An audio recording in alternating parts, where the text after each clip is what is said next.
ओम। श्रीमद् श्रीमद्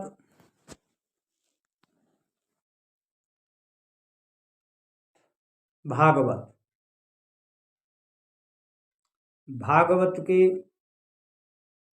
व्याकरण के द्वारा, शब्दों के द्वारा कई प्रकार से विद्वानों ने अर्थ किए।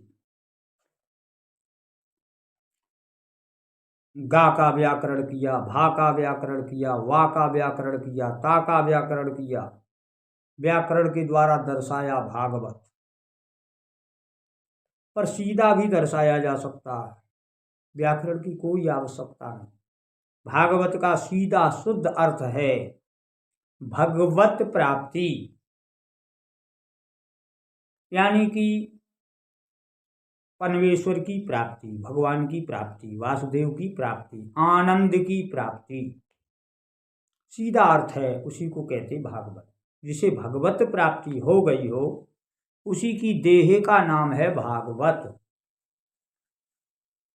उसे भगवत प्राप्ति है, उसी को कहते हैं भागवत।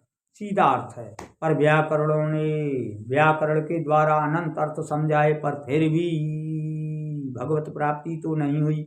और जब भगवत प्राप्ति नहीं हुई तो फिर व्याकरण का अर्थ भी व्यर्थ हो गया। यहाँ एक प्रसंग है कि एक बार आदि गुरु शंकराचार्य काशियों की गली में विचरण कर रहे थे। विचरण करते टाइम उन्होंने देखा कि एक वृद्ध ब्राह्मण व्याकरण पढ़ रहा है।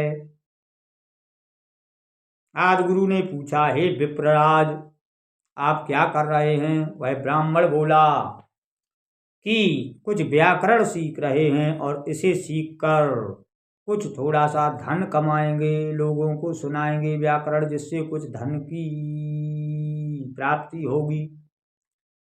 तो मुस्कुराते हुए हंसते हुए बोल पड़े आदि गुरु शंकराचार्य, विवेक चूड़ामणि में आया है, भज गोविंदम भज गोविंदम गोविंदम भज मूढ़ मते।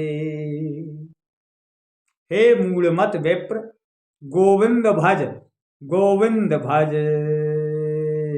अब तेरा तन भी वृद्ध हो गया, धन तेरे किस काम का, इसलिए गोविंद को भज, व्याकरण से क्या होगा। यहाँ विवेक चूड़ामणि के प्रसंग से यह बात मिल गई कि भगवत प्राप्ति ही सबका सार है, व्याकरण से क्या है। यह समस्त वेद पुराण और समस्त वक्ता, सब ज्ञानी जिसके लिए व्याकरण कथित कर रहे हैं, उसी से वंचित रह जाते हैं।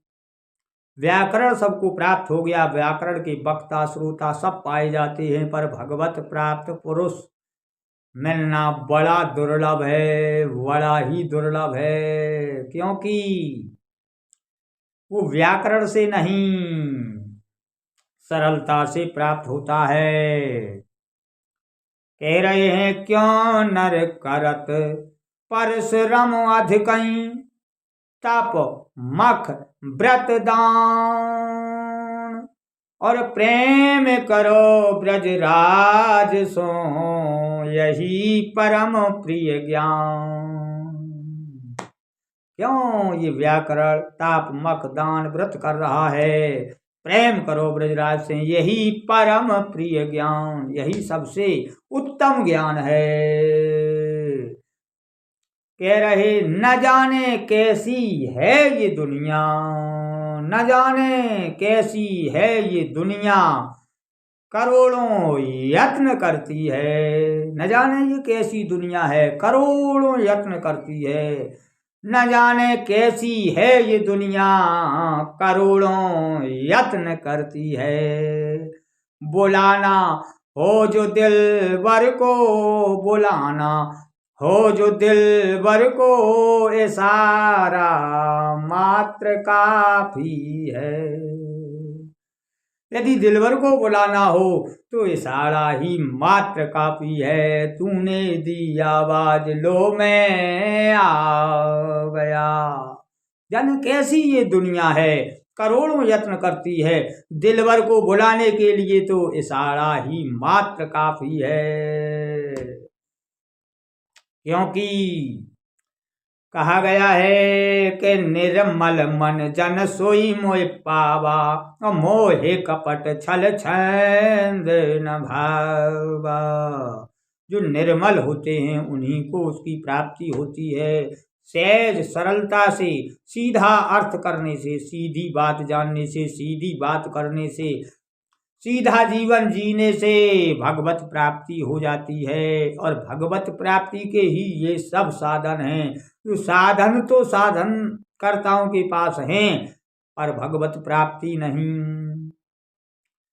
और जब तक भगवत प्राप्ति नहीं है तब तक ये सब व्यर्थ हैं। यही संत सुजानों का मत है।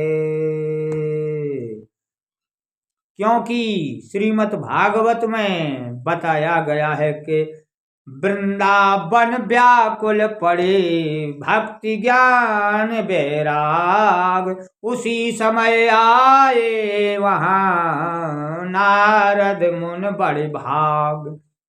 ज्ञान, भक्ति और बैराग व्याकुल पड़े हुए थे जहाँ नारद जी पधारे।